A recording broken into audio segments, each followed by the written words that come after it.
My husband said, if my late wife walked through that door right now, I'd pick up right where we left off, and I've never felt more like a second choice. My 34F husband, 37M, was married once before me. She was his high school sweetheart. They started dating their junior year, survived long distance during college, and got married when they were both 23 very shortly after graduating college. She passed away unexpectedly at age 26 from an aneurysm, and it obviously devastated him, especially because they were extremely young. They never had children. He contemplated ever remarrying because he was so heartbroken, but we ended up meeting about 4 years after that. We got married when I was 31 and he was 34 and have 2 children. Last night, we were at a friend potluck gathering. Everything was going well until one of our friends brought up a new topic that had to do with relationships. She is newly divorced, so it was about her divorce. Others were chiming in with past relationships from high school, college, etc. I had said I never thought I would get married because my luck with men has always been terrible until I met my husband, and I said I felt very lucky to have met him. After a little while longer, my husband brings up his deceased wife. Everyone knows he was married before me and that she passed away. He was talking about her and then drops a bomb and goes, if she walked through that front door right now, I'd pick up where we left off. If I am being honest, it felt like someone put my heart into a blender and punched me in the gut as hard as they could. Everyone in the room could sense the awkwardness that followed. To avoid making a scene, I just laughed it off, even though I think it was still obvious that it hurt me. I just felt that if you still felt that way, then why are we married? I've never asked him to get over his wife. I have never had a deceased spouse or even a deceased partner, so I am unsure how that feels. But I would never say that in front of my new spouse. After the gathering, we left and I did not speak to him the entire car ride home or barely the entire night. I did tell him that what he said hurt my feelings deeply and that we could talk in the morning once I've calmed down, because I didn't want to say something mean to him. I ended up sleeping on the couch because he would not leave me alone. It's now the next morning and I barely slept. He is still sleeping. I'm not really sure what to say or what he will say. Update, next day. This may be a long one. I also tried to reply to as many comments as I could, but they were flooding in and I got a bit overwhelmed. Also, alcohol was not involved in the sense that he wasn't drunk. My husband is 6 feet 3 inches and almost 250 pounds. He had eaten quite a bit and had 1 beer. He was practically sober. Anyway, we talked. I asked him to let me go first and to not interrupt. He doesn't usually interrupt anyway. This isn't verbatim. Just a rough sketch of how things went. I also included points some of you made. Without mentioning I posted about this, of course. I just want to say that I do not hate you for what you said. I understand where you were coming from. She died and it was something neither of you saw coming. I could never ask you to get over her or to forget her because I know how much you loved her. She was your first love. I do understand that if she hadn't passed, we likely would not be together and you two likely would be. I have always understood this. But to say what you said hurt my feelings and embarrassed me. And even though her coming back from the dead is impossible, if it were, you would leave me and the children? It was probably one of the worst things anyone has ever said to me. It is clear your feelings about her are still raw and it still hurts, and I want you to get counseling, and I want couples counseling very, very soon. He then apologized profusely, teared up and said how he did not mean to hurt me and embarrass me in front of our friends. He basically said that he thought about it before he went to sleep and came to the realization that he should have kept it to himself. I mean, I can't be angry for what he thinks. He loved her and she died. His feelings are also valid here. Also said that he would never leave me and the children, and that what he said was just a poorly thought out and poorly worded statement. That he was not thinking clearly, and when he said it, he immediately felt that maybe it came out wrong. I asked him how he would feel if I said that to him. He says, yeah. It's bad. I know. I shouldn't have said it. I wouldn't be happy. I know you aren't happy. I should have apologized in front of everyone as soon as I said it, or not have said it at all. I then asked him to think of the children and said, it's like you saying, hey, children's names, if my dead wife walked through the door, I'd pack my bags and never speak to you guys again, and then it really got uncomfy.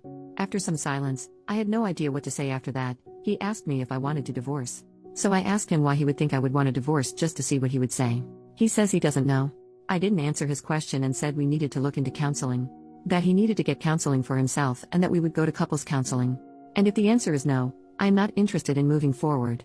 This isn't 100% about the comment anymore. I need to know if he is willing to make the necessary changes and put in the work to fix what he messed up. Because if he were to dismiss my feelings or not want counseling, it means he doesn't think this was that serious and that he may not take me seriously. I also said this to him. Some of the comments also told me to take the kids elsewhere. I agreed with this because it would be difficult to get through this while also parenting. I've got a very young daughter and a son that is a toddler. They are currently with my parents for the weekend and I'll be getting them Sunday night, so this gives us time to really work. He suggested he sleep on the couch instead of me. I have nowhere else to go.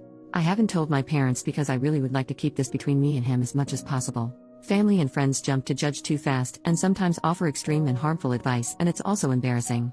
Luckily we both have very good insurance that will help with counseling. I told him that it seems like whatever counseling he got after her death was not enough and that he was not consistent with it like he should have been. With trauma like that, I personally would have been in counseling for years before I even considered remarrying. He agreed. He was only in it for about a year and then stopped once he moved away from his hometown. Never got back into it. He also agreed to the individual and couples counseling. Kept apologizing. Kept telling me he loved me all day. It was also so difficult to be around him because he kept looking at me. I couldn't think. It was like he would try to say something and then he would just stare and not say anything. With the kids gone, there's nothing to really do except talk, so we talked again right before dinner time. He asked me if I wanted him to cook or buy something. I still was not hungry, to be honest. So I just told him he could pick something up for himself and that I wasn't hungry, and that prompted the second discussion.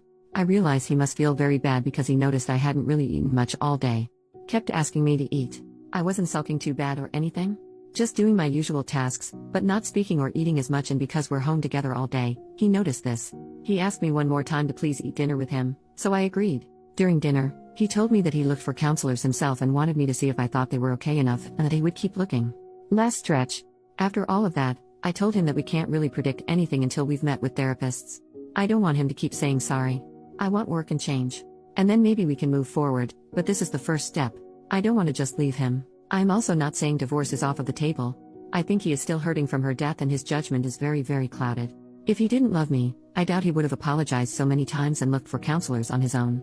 A man that doesn't love me probably would have made me look or rejected going altogether.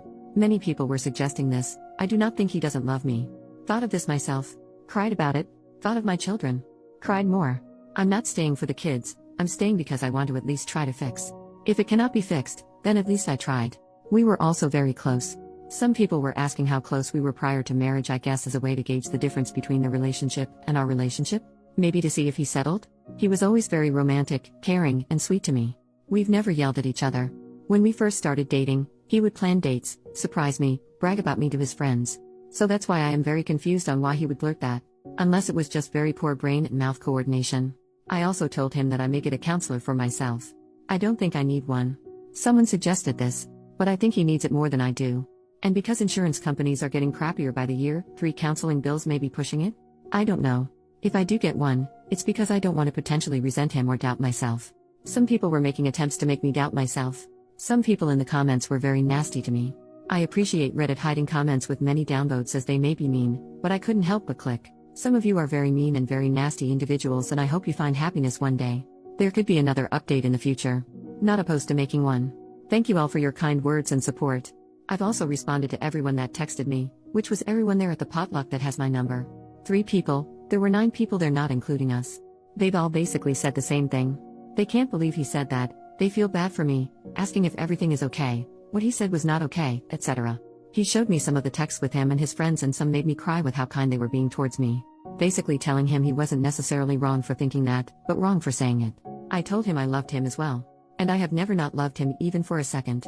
And that I wasn't angry with him and didn't want him to, I guess, suffer for what he said. But I was just hurt and needed him to know that it did hurt me and him to respond how he saw fit, and we'd go from there.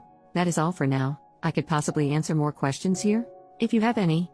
I try to answer some of the more frequently asked ones that I saw. Again, sorry for this being so lengthy. Have a nice weekend everyone, and thank you again.